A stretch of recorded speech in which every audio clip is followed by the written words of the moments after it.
Les effets de la crise, nous allons les sentir. Je passe là-dessus pour aborder directement les conséquences économiques. On les voit, les journaux en sont remplis. Les difficultés du secteur de la construction aux États-Unis, on ne construit plus en ce moment aux États-Unis qu'un tiers des bâtiments qu'on construisait au sommet.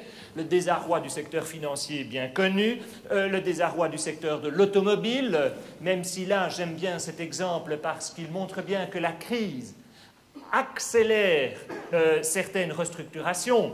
La crise est problématique, et notamment pour tous ces gens de chez General Motors et Ford qui vont vraisemblablement perdre leur emploi, mais ne nous voilons pas la face.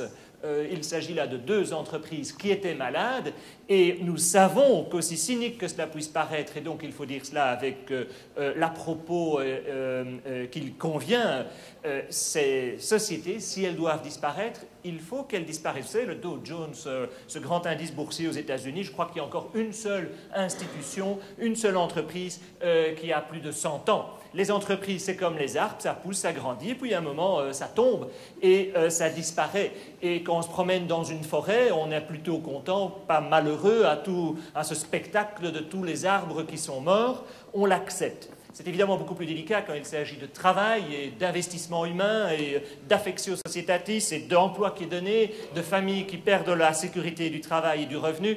Tout cela, il faut le savoir. Mais donc, on a cette dimension-là aussi dans la crise. Warren Buffett, le grand financier, ne disait-il pas que c'est quand la mer se retire que l'on voit qui nage tout nu?